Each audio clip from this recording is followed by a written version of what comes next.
Welcome everyone to this meeting of the AAL chapter in Victoria, our first meeting for 2024. It gives me very great pleasure to welcome our guest speaker for this meeting, the Reverend Dr. Elizabeth Smith. Elizabeth is very well known to everyone here, having been a member of the Victorian chapter for many years when she was ministering in Melbourne. We're very glad that Elizabeth is able to join us from Western Australia, where she is now the mission priest at St John's, Kalgoorlie. Elizabeth has been a very distinguished influence on liturgy among Anglicans, helping us to sing and speak in a more open way through her work with the National Liturgical Commission. But of course, her influence extends well beyond this tradition. Many of us who use Together in Song will know the hymns of Elizabeth that are published in that book, and I can say from Wangaratta that we sing those hymns very frequently. Today's meeting comes out of Elizabeth's recent journey to Assisi, where she was part of an international group talking to discuss an ecumenical feast of creation. Many of us are familiar with the month-long season of creation that currently runs in September. And we will all be aware of the strengths as well as the weaknesses of this approach. And so I'm very excited to have Elizabeth join us and to have her share her reflections on this meeting in Assisi. Welcome, Elizabeth.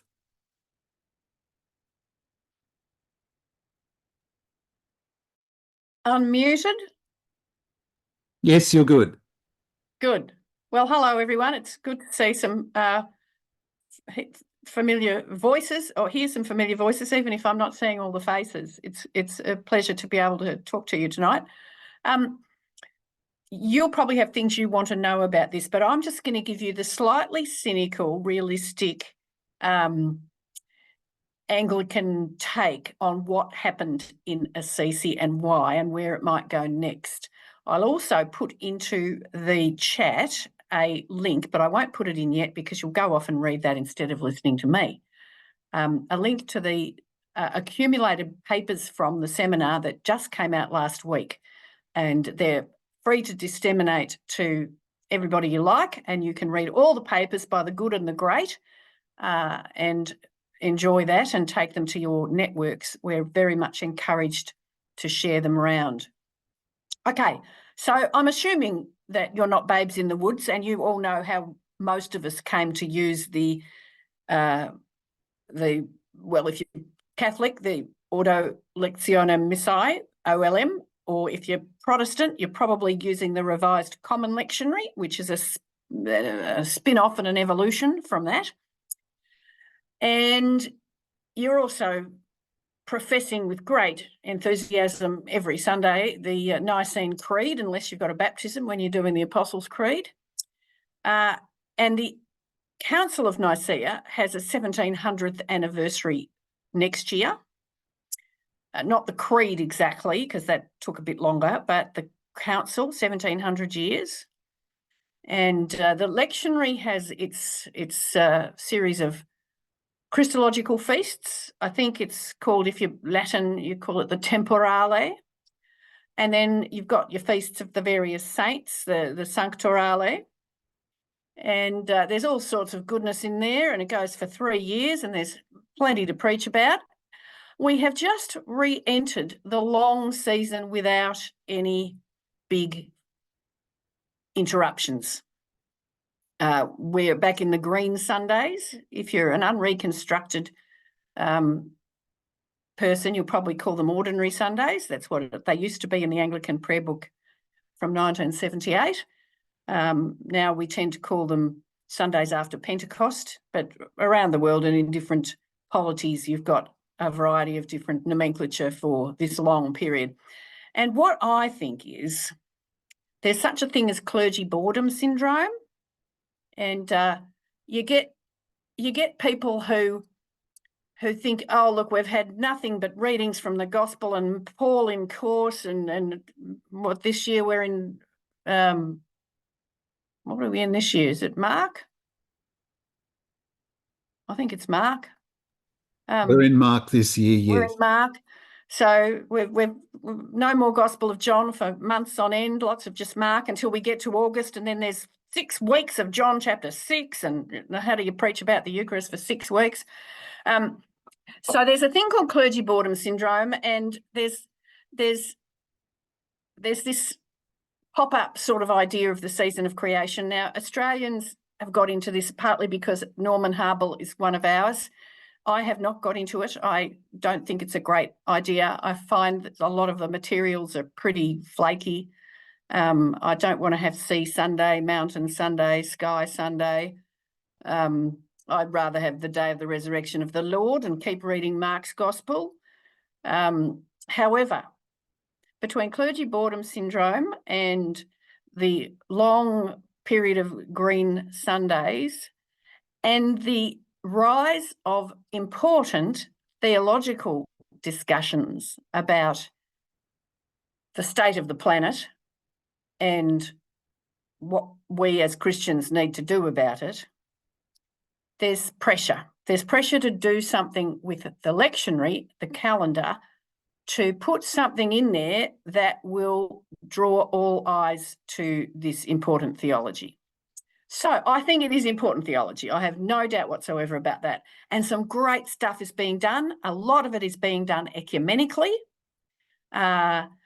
This is not a topic, creation and the world and the planet and the environment and ecology and social justice. Those are not things with a bad history of interdenominational squabbles dating back to the Reformation. So we can do this ecumenically, and what we can do ecumenically, we must. So there's good theology going on, as well as some of the flakier, let's do this on Sunday with the children. So here's the other bit. The Catholics have had a day of prayer for the environment, I think, or possibly creation, for a while now. Since Laudato Si came out, which is a great paper, and if you haven't read it, it's a good read. St. Pope Francis's manifesto, really, on care for our common home. The Orthodox, it turns out, have been doing this long before the Catholics got onto it. They've had a day of prayer for creation on the 1st of September for ages, for decades. And this is because their calendar used to start on the 1st of December. We're so used to it being Advent Sunday, but no, the Orthodox used to start it on the 1st of September, which was closely followed on the octave by Mary's birthday. Lots of good reasons for that, but they also calculated the beginning of the world back using that sort of 5,000-year arithmetic that wanted a precise date for the beginning of the universe, and it was apparently the 1st of December, 5,000 and something years ago. Let's not go there either. But the Orthodox, for their own good reasons, are big on creation, as they are huge on the Trinity, and they've been having a day of prayer on the 1st of September for a long time. So between the Orthodox and the Catholics, the 1st of September has been an important day. For the Catholics, it has not been transferable to a Sunday. It's just a day of prayer, and you're supposed to keep it on the day. But we've got all of these good people who are keen on eco-justice and environmental theology, and they really want a platform. They want a platform to get at all of us. They want somewhere they can get in front of their microphone and wake the churches up and get everybody changing our ways and changing the politics and changing the mess that we're making of the planet. And they would love a proper feast, and preferably something that could happen on a Sunday. They would love a platform to be putting the message out. So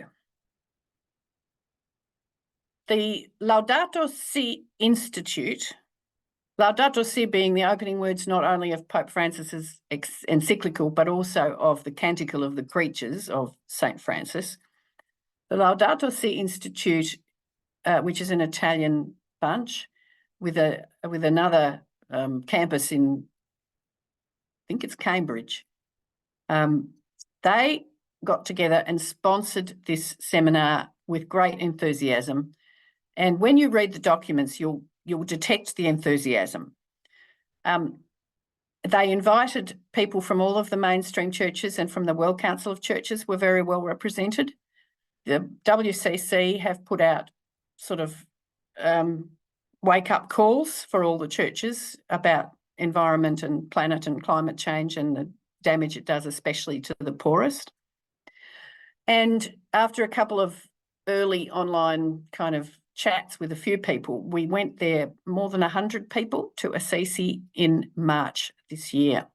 And it was a very full program, lots of papers from the great and the good, ranging from the current Archbishop of Canterbury's welcome, and Patriarch Bartholomew's welcome, and the Bishop of Assisi's welcome, and the World Council of Churches' current chair or president, his welcome. There were Lutherans, there were Methodists, there were Reformed, lots from the Reformed churches. There were Anglicans, Catholics and Orthodox. So we sailed through a heavy agenda of presentations with a little time for conversation, but not that much. There were some breakout groups at several points. People are really enthusiastic about this. I would say that the least enthusiastic group out of the ecumenists, the eco-justice theologians, the environmental theology people, the activists, and the systematic theologians, because they're real keen too, because this is a whole new area to, explore. The least enthusiastic group of people present were the liturgists. The liturgists have a huge respect for the calendar and don't mess with it lightly. And the liturgists are also aware of how much creation-related material there is already available for those who wish to preach on it, teach about it, liturgise about it, both on Sundays and at other times. Liturgists know that to put a new feast in the calendar is a big ask. So there was quite a lot of sort of, not exactly cold water or wet blanket, but a little gently team, what else have you thought of here? And the liturgy people spoke towards the end of the seminar on the second day, sort of late morning, early afternoon through there. You can read all the papers. There were some responses. I was asked to give one as an Anglican. I started it off by saying I speak as an Anglican, but not for the Anglicans. Let the reader understand. The interesting things that I noticed were this. The systematic theologians are keen. They get to quote Bonaventure a lot and do new theology about sophiology, and they've got all sorts of new areas to explore. They're quite keen to be working in the area. The ecumenists would love something to be invented that is not rooted in horrible history between us. And of course, if we're doing something, all of us together, it's got more clout. My reservations. There was a big deal made out of it being Christological focus on creation. This is partly because you can make an argument that there's just not enough in the calendar to express the whole mystery of Christ, which is what the Catholics use as their leverage, because they've got something from Vatican II that says that the churches here should express the whole mystery of Christ. So if there's Christ involved in creation, not quite adequately represented in the calendar, well, we need to pop something in to do that. They don't mention as enthusiastically the Spirit, who is equally creation-focused in the Creed, the Lord, the giver of life, and might also do with the boost. So I'm not that keen on the Christological focus. I think whatever gets done needs to be robustly Trinitarian. What we want to avoid is re-inscribing God the Father as the one who is the creator. We want the whole Trinity to be named and praised and prayed to, each person of the Trinity and the Trinity as a whole, not just one person of the Trinity, and certainly not reinscribing the patriarchal sequencing that some of us are working hard to get rid of. So there was a Christological focus that I think got shifted a little bit in the course of the seminar, so that it would be more Trinitarian and more inclusive of the work of the Spirit in creation and everything else. There was a bit of a shift, I think, from the environmental people to realise that changing the calendar isn't something you can easily do. For Anglicans, the calendar is embedded in the prayer book of each different province. So changing prayer books is not an easy thing to do and would need to be done on a province by province, or in the case of Australia, Australian basis. So you'd have to be really committed. You'd have to know, you'd have to be confident that you were doing the right thing. I talked a bit in my thing about, we were asked to consider what could we learn from other recently promoted feasts, and 3 that were promoted in the 20th century were the Feast of Christ the King and the Feast of the Baptism of the Lord. I had not realised that was a new-ish feast. Apparently it used to be just part of the whole Epiphany bundle with Epiphany, Baptism of the Lord, Wedding at Cana, but then that got separated out to be a feast on its own, first Sunday after Epiphany. And Holy Family is another one that was promoted in the 20th century. What might we learn from that? Well, my opinion was that feasts can and do date. So something you add this century or this decade might not be quite such a festive celebration down the track. I think Christ the King has dated. The Holy Family never took off among Protestants. The Baptism of the Lord, I think, works quite well, and in fact is a wonderful chance to preach about Christ and creation. He is literally immersed in the earth and amongst its creatures, water and all the rest of it, on his baptism day. So what can we learn from other previously invented feasts? I'm being a bit random here, but there was an awful lot of abstract theological reasoning done. There was also a recognition that the meeting, although it had representatives from a lot of places, was mostly old white people, that young people and First Nations people have things that all the churches need to hear and to learn about creation and what its provenance is and what its destiny needs to be and how we need to relate to it. So that was recognised. How you have those conversations ecumenically on a large scale, I don't think anybody quite knows. There was no funding for people to come to this meeting. People funded themselves, or maybe their sending church contributed.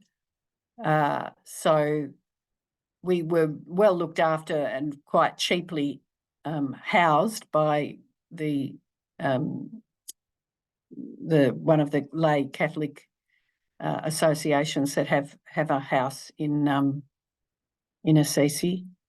So there's work to do. There was thought of having another seminar in September, but that's a bit soon. So maybe November, maybe next year. I think that the nexus with the anniversary of the Council of Nicea will not make it all happen suddenly. I don't know if it will happen. And if it does, what will it be called? The Feast of Creation, the Feast of the Mystery of Creation. The Catholics loved that title. I'm not so keen. I think Anglicans get a bit sus about mystery as a label. It is a mystery, but it's hard to get into. I like a story. I like a feast that's got a story that you can tell. And we'll have to work hard to make stories praisable, singable, doxological stories for a Feast of Creation. The Anglican subgroup thought that perhaps Feast of God the Creator might work, although that does run the risk of being all about the Father, because people still think that the Father created things and the Son redeems people and the Spirit floats about doing good generally. So will it happen? I don't know. Can you read all the papers? Yes, I shall. I shall put a. If that works. No, that's not the one. I shall put the link in the. Where am I? The CC report. Here we go. It's a Google Documents thing. It's open access. Let me pop that in there, and it's got access to all the papers and lots of lovely photos of us all working so hard together. I'm glad I went. It was right up my alley. I've been into calendar and lectionary since my long ago PhD days. It's important stuff. We do need to teach, preach and pray about it. I want it to be Trinitarian, doxological, not omitting lament and confession, but you don't have a feast that's all about lament and confession unless it's Ash Wednesday.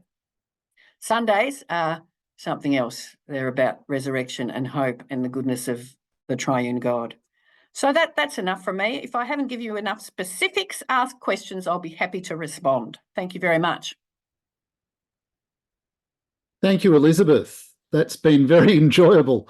Let me just fix this so that you're not the only person on the screen.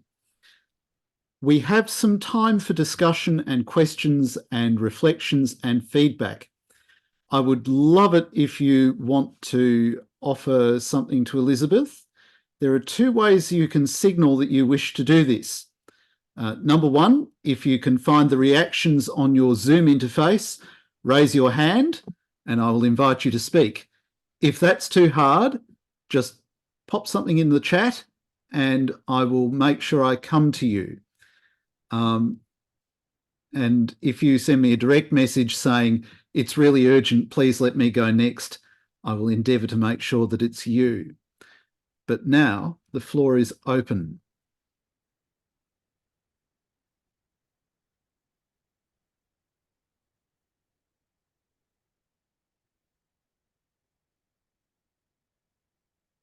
Yes, Adam. Thanks, Elizabeth. I also was there, although I was online, and I'm glad I've looked in the materials and seen the photo of me and I look awake. I was pleased about that because it was very, very late at night and I didn't make it through the second day. So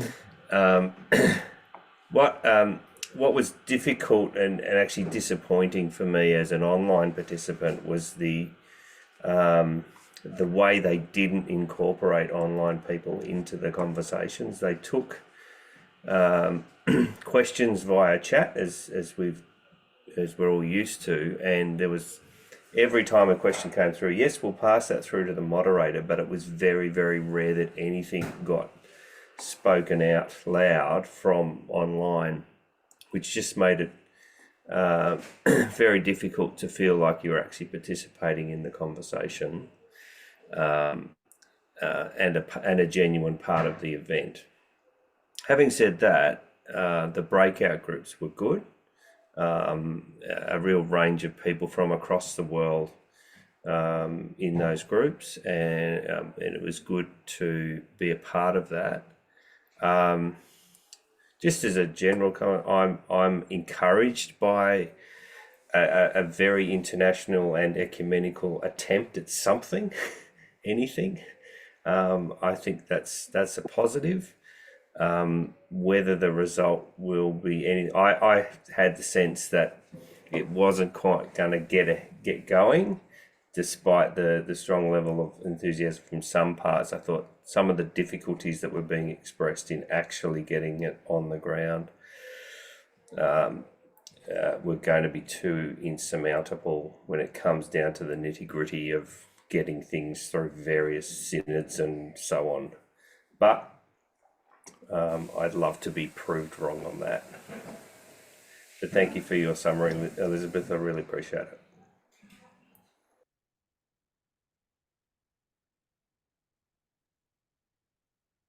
We have a question from Paul Taylor. Paul, would you like to share that with the group, please? Thanks, Kieran. Elizabeth, thank you very much for your presentation. It just got me thinking about whether you got any sense about the feeling amongst the conference participants. Do they think there's a real lack in our liturgical calendar with an appropriate focus on creation, or is it a push from various interest groups to see creation more honoured in the liturgical year, or both? Yeah, I think it's a bit of both, but the pressure is coming from people who are most enthusiastic about the churches having a strong Christianity and the churches having a strong voice for the planet and the people. Okay. And it's the Laudato Si movement, and that sort of we need to get the word out. And the WCC material, if you look up their statement on the environment, it's doom laden, it's urgent. Like Greta Thunberg says, I want to frighten you, So there is that sense. And a lot of churches have appointed officers to do with ecology and the environment and climate change. There are people, clergy and lay leaders, working theologically in these areas. So they are really keen. Some of them more panic-stricken, and some of them more broadly engaged with the scope of it all. The liturgists tend to go, you're not looking hard enough for your opportunities to teach about this. Although the liturgists also go, yeah, look, we're happy to talk creation. It's important stuff. We also want to save the beautiful world that we praise God for making. So it's a bit of both. Okay. Depends who you talk to. Some of the environment people, like Canadian and American and Scottish and other activists, theological, the person who's the diocesan environment officer, because lots of people have that now. Mm-hmm. They couldn't understand me going, yeah, well, maybe not. They couldn't understand it. They thought it was a no-brainer that we would want this and do this. So I think it was a bit of a wake-up call for some of them. Yep. Thank you very much. Great. We now have Tom Knowles with a raised hand.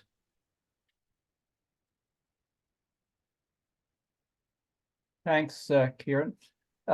Elizabeth, given that much of what's in the scriptures and in the Christian tradition to this point, where creation is featured, it's in terms of glory of God, glory of creation, what a beautiful gift it is.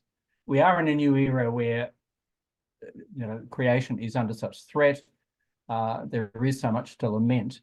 I'm just wondering, given that the liturgy that we have as emerged out of the scriptures and this long tradition, this is a wholly new situation. So how do we integrate a prayer of creation when this is a completely unprecedented situation where human activity threatens the very well-being and life of the planet?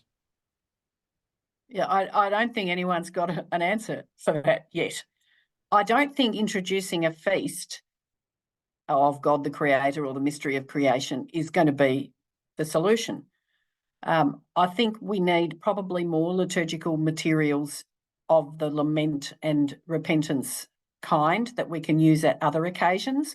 We could be adding prayers of lament and confession for sins against what the Creator has entrusted to us every Sunday. It would not be hard. So we do need to do more. We have, as liturgists, and this has been noticed many times in the last 50 years, we've been better at praise and thanksgiving than we have at lament. So figuring out how to lament appropriately about many things is a skill that liturgists may need to develop. I wonder whether non-Eucharistic devotions and prayers may need to be developed for this. Anglicans have got evensong as a lovely thing to play with good preaching, and different kinds of liturgical forms can be incorporated into a service of the word that are less difficult to tweak than the Eucharist. We need to expand our repertoire, definitely, and we need to do it more than just once a year.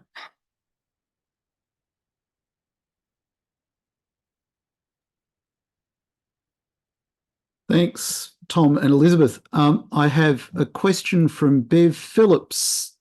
So, Beverly, if you'd like to unmute, please. Yeah, I'm not going to express this very well, but thanks, Elizabeth. And you did mention that Indigenous persons and First Nations were not well represented at all. My concern is that to ask the question whether any Pacifica nations were there, given that they are facing annihilation right in the face. So their prayers are very real about just being able to survive till the next month. Don't mind the fact that I attended the conference at the beginning of the year by the University of Divinity Indigenous Studies, and the whole issue of understanding of the very country we walk on and knowing, and how we begin to talk about a feast of creation when we've not even begun to talk about what our theology in this land is about, and where we meet each other. Yes, I can't answer for whether anyone from the Pacific was there, from the countries most threatened by rising sea levels. We did have a Catholic bishop from the Philippines who spoke very eloquently. They are really facing big issues with climate change, with increased frequency and severity of typhoons, and they have many little islands as well. And they're working very hard within their tradition to create resources and devotional pathways for people to take up this theological and liturgical imperative. The catch with this, as with everything, is there are so many pieces of damage to people and the earth. There are so many areas of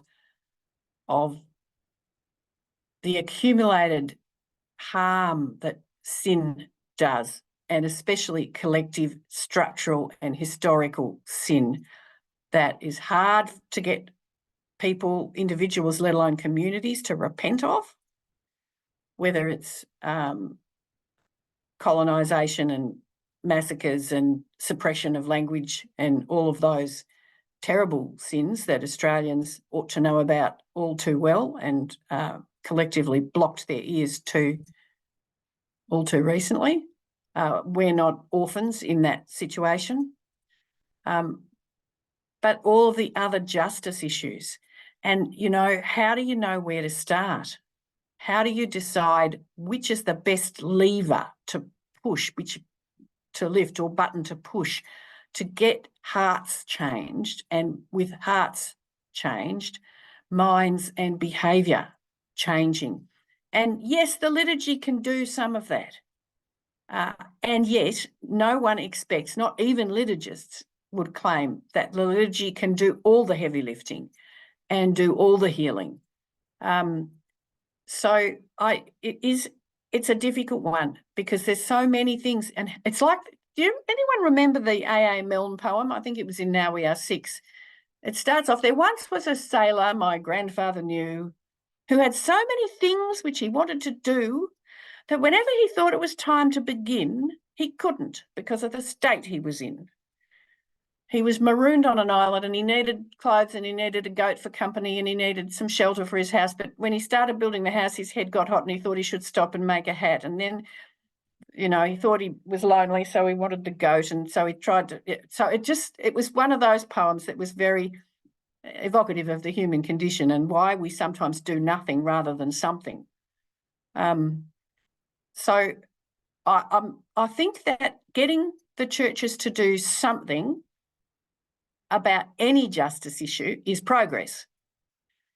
Liturgical resources and materials and platforms are very helpful in getting people to do something rather than nothing, but they're not enough. And it would be a pity if people thought, oh, we'll get this feast up, get the Pope to proclaim it. It's easy for the Catholics. They just need one fiat and off it goes, and the Orthodox are pretty much the same. And then everybody will pay attention and will do something about this. Not so, not on anything, not on poverty, not on climate change, not on post-colonial stuff, not on anything you care to mention where there's structural collective sin and the collective resistance to acknowledging that and being transformed by true repentance.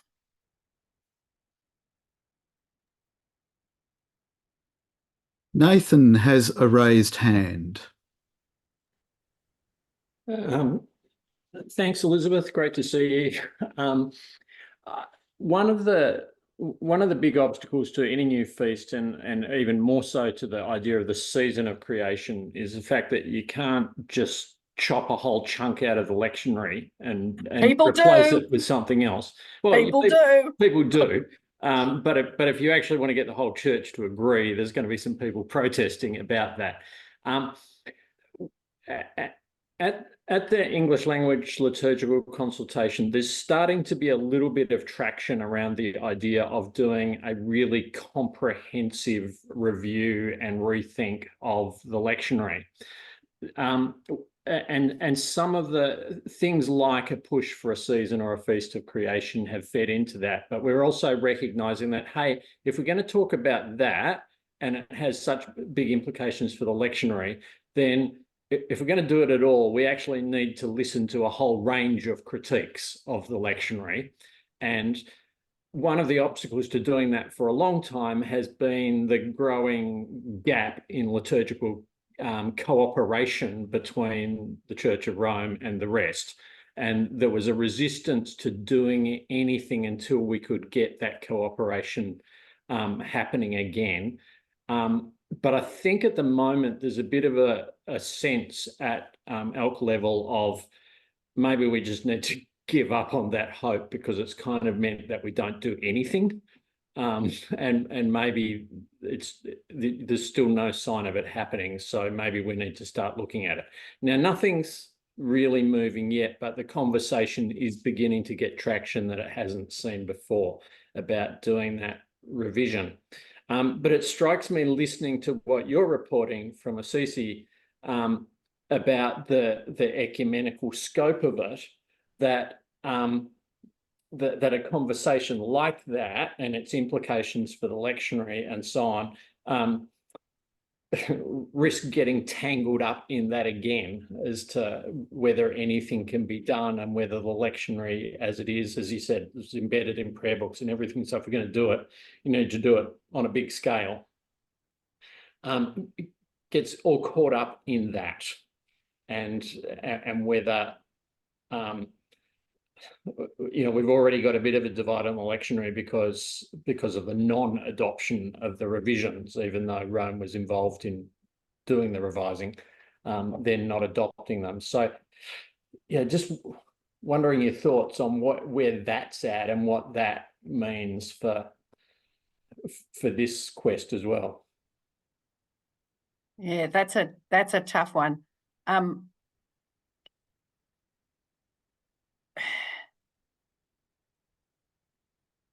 Okay, so I'm really committed to the lectionary and not abandoning it for 5 weeks. Most of the Norman Harble and other season of creation stuff does abandon the lectionary for 5 weeks. Mm-hmm. But for example, in the Assisi papers, you'll find a paper by Ernst Conradi from the Reformed Church in South Africa. They've taken a different approach. They've taken the revised common lectionary readings and they've said, let's put a theme in place with those readings with an angle on creation. So they put out lots of resources for churches to use, prayers and themes and preaching tools and ways to construct whatever comes up in those readings with an angle on creation, ecological environment types of theology. Now that is a lot of work, but at least it keeps the church faithful to the lectionary and allows the focus on creation to last for more than a moment. So that's part of it. Here's another little reality check, team. We keen liturgists, we know that liturgy is a wonderful thing and it's the treasure of the church. And we also know that in most of our mainstream denominations that are still liturgical, or the portions of our denominations that are still functioning with respect for the traditions of the liturgy in our prayer books or our orders or whatever we've been given, including our lectionary, we're falling out of the truck backwards as it drives on into the 21st century of secularism in the West. We are not able to make our liturgy into the pastoral, evangelistic and formative force that we believe it could be in our communities. So sometimes I worry that, let's fix up the lectionary. Let's all do that really well and, get the anti-Jewish references out is the current one with the RCL. Let's get all the, let's prune it a bit so we're not quite so anti-Jewish. We're kind of tidying the deck chairs on the Titanic.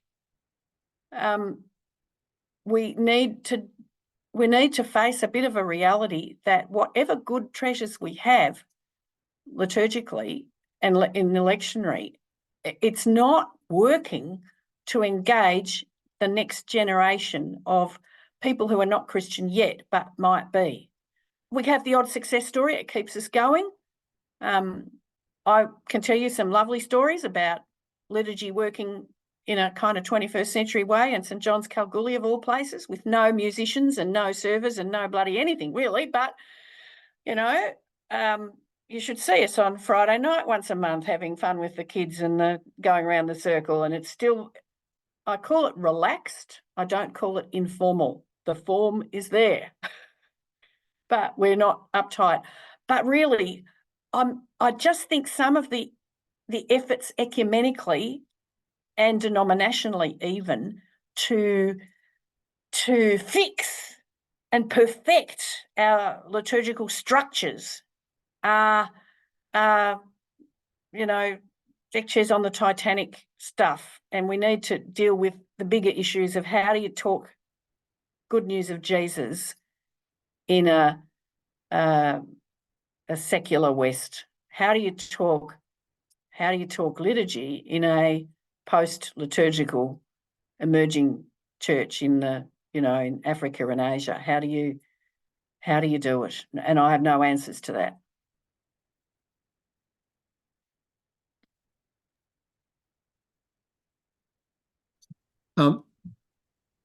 You spoke a moment, Elizabeth, a moment ago about resources from South Africa. Yep. And in my first year here at the cathedral in Wangaratta, that document was given to us as the diocesan resource for the season of creation. And I remember sitting with it and thinking, this is all very fascinating, but my interest is actually in how we situate ourselves liturgically and cosmically here in this place where we are. And very large elements of that South African resource actually really pushed against that. I mean, there's a question about the intersection between enculturation and, you know, liturgy in the place where we are, and the obvious global concern of the season and possibly feast of creation. So was the South African stuff too South African to be transferable? Is that what you're saying? Look, in some ways, yes. In other ways, it was just so global that it kind of defied any kind of local situation. So I have not looked at it, but when Ernst Conradi was speaking, I thought this is at least an attempt to do a focus on creation without ditching the lectionary. And it'd be wonderful if a few other entities in other places had a go in their own context.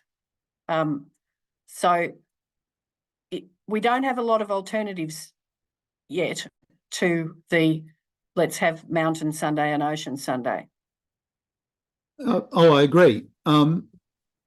It's interesting that was also within 12 months of the publication of Gary Deverell's Gondwana theology.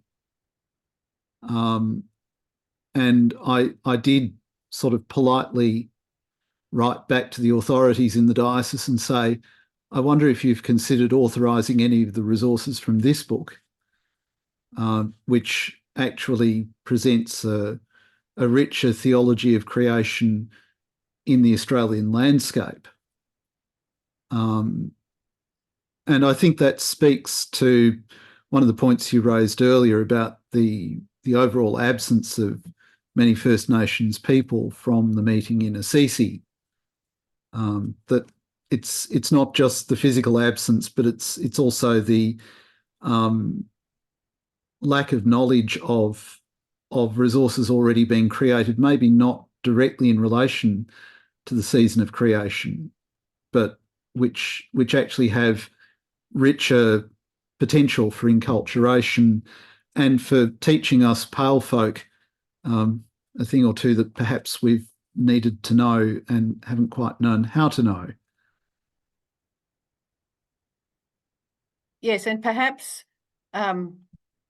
there's an inevitable tension here between centralised decision making about big things that are going to be required of everybody, and how to bring wisdom from what has been the margins into the centre.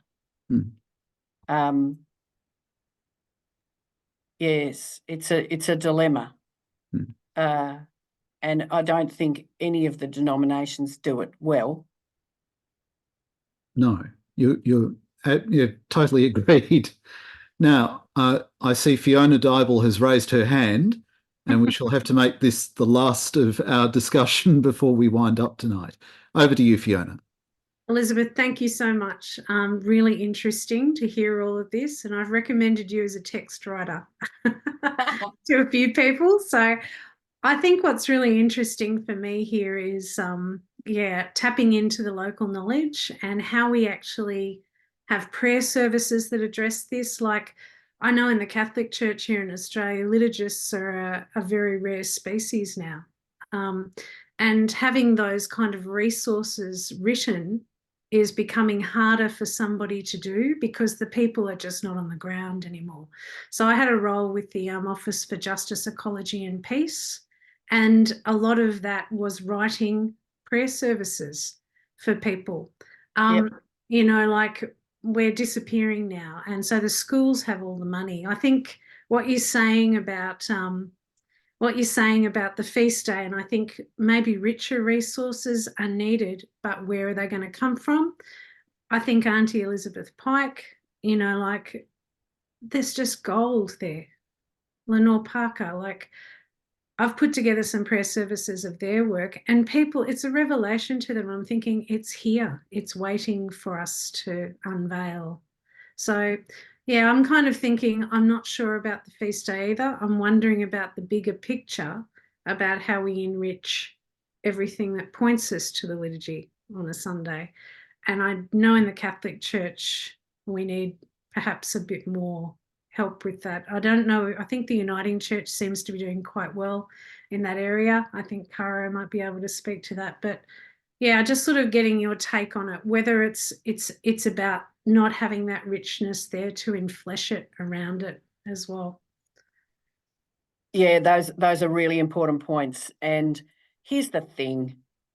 There are not a lot of good liturgical writers around. The ones we have, we need to cherish, and we need to mentor some new ones. You're absolutely right about that.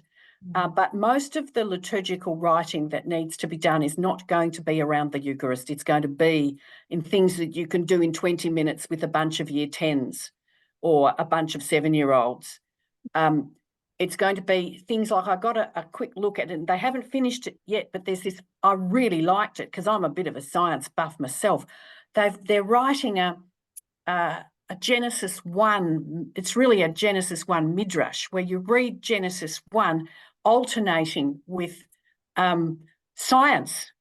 So you've got the Big Bang first up, and you've got the evolution of things. So it's really blending the scientific insights instead of separating religion off from science. And that's the sort of thing you do in the local park ecumenically, and it'd take 3/4 of an hour because there are long scripts, but it's just really good stuff. A lot of the language is clunky, and I'm really sensitive to that because I know how you have to polish stuff. But this is the sort of thing we need more of. We need people to write and polish and slave over good new material that helps people lament, confess, pray, praise. And it shouldn't have to wait for a feast day to be proclaimed from the highest height. So if you or someone you know has some gifts, sit down with them and help them to realise that their first draft will be a lot better when it's a 7th draft, and that people far beyond, do it with your own community. That's the other thing. Your own community will love what you do because they love you. If you want it to go beyond your local community and for your local community to be even prouder of you, you're going to need to do seven drafts. And then the question is, how do we get it out there? So your schools commissions, your networks of lay leaders in all the churches who are less married to their book than the clergy usually are. We need a lot more people on the job. And when they say we didn't have enough young people here, well, the schools are where they're at. And the kids they know about the environmental crisis and they want to get engaged with it. Sorry, yeah. I dropped out a bit. I'm just picking it up again now. I had a little dropout on my. I hear Kieran saying about the connection. Yeah.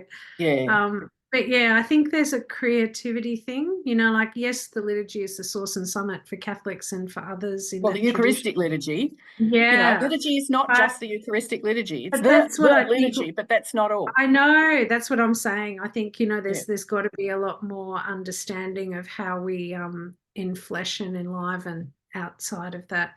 And I think it's disappearing a bit at the moment. Well, I think also maybe Catholics have something to learn from Protestants who have more of a track record of public non-Eucharistic liturgizing. So at Assisi, we had lovely not flaky, that's not fair. We had what I would call lay Catholic liturgies, which usually have someone with a guitar and a tune that no one can really sing with them, and long sort of rambling meditations on things. Not going to work with kids, doesn't work very well with adults. No. So we need better lay liturgical work, and it probably may come from lay people, but they need better models of what they're trying to do rather than just the last pastoral musicians conference they went to. Mm. Yeah, look, I think the Pastoral Musicians Conference is doing its best in that sense. Yeah. And I wrote one of the liturgies that was on the environment, and I used Right. Elizabeth How did it Pike go? really well. Yeah, because I used what was existing that was good. There's no need to go too far to find really good writing if you're looking at the treasures that we have in our First Nations writing. I think we've got to really use what we have better as well. There's an issue with First Nation stuff about intellectual property we need to be extremely respectful of as well. We Always can't just acknowledged and asked. Yeah. And then most of the liturgical writing I do ends up without my name at the bottom because I give it into the pot. But we need to be really careful if people have written something we can't just improve it because we know how to do it better unless they are willing to have that kind of coaching and mentoring so that their material comes out really polished. This was published stuff, so it's already published already at that different end. We had a First Nations artist there who's doing her PhD in a creative project. She allowed her artwork to be given as well. So there was something really dynamic about that. But yeah, I'm always amazed when people are amazed at the quality of the writing because they haven't seen it yet. Yeah. And it's like it's there.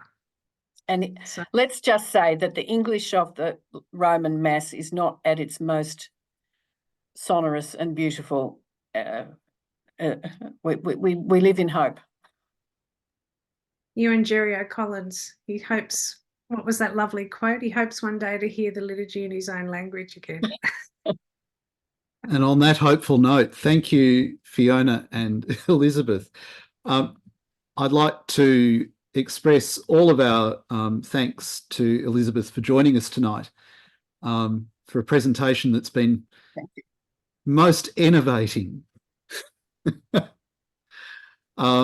And we look forward to hearing more about the progress of the ecumenical conversation. And I will make sure that everybody who's here receives a copy of the document that Elizabeth has linked, and I'll include it in my email to Academy members following this meeting. So thank you, Elizabeth. Thank you. My pleasure. Thank you very much for having me. I have good news for people, which is that our next chapter meeting is planned, and it is tentatively scheduled for Wednesday, the 28th of July. For this occasion, we will be joined by Mel Wally, who will be a familiar face to us. She's presented with the chapter previously on liturgical resources for disrupted pregnancies and child loss. And Mel will be joining us to talk about liturgical preaching in the presence of trauma survivors, particularly in the context of a recent evangelistic initiative called Hope 25. There will be more information and more specific outline information about the session coming very soon. Mel agreed just on the eve of going to a silent retreat, so at present she's thinking about it very deeply, I hope. I'd like to thank you all for being here and to hope that all goes well for you in your places at the moment. Thank you for joining us for a later meeting time. And I look forward to seeing you again very soon. As we go our ways, let us pray.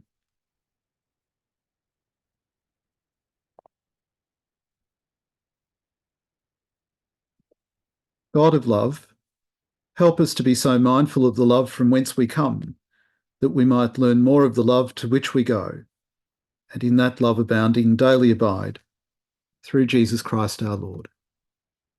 Amen.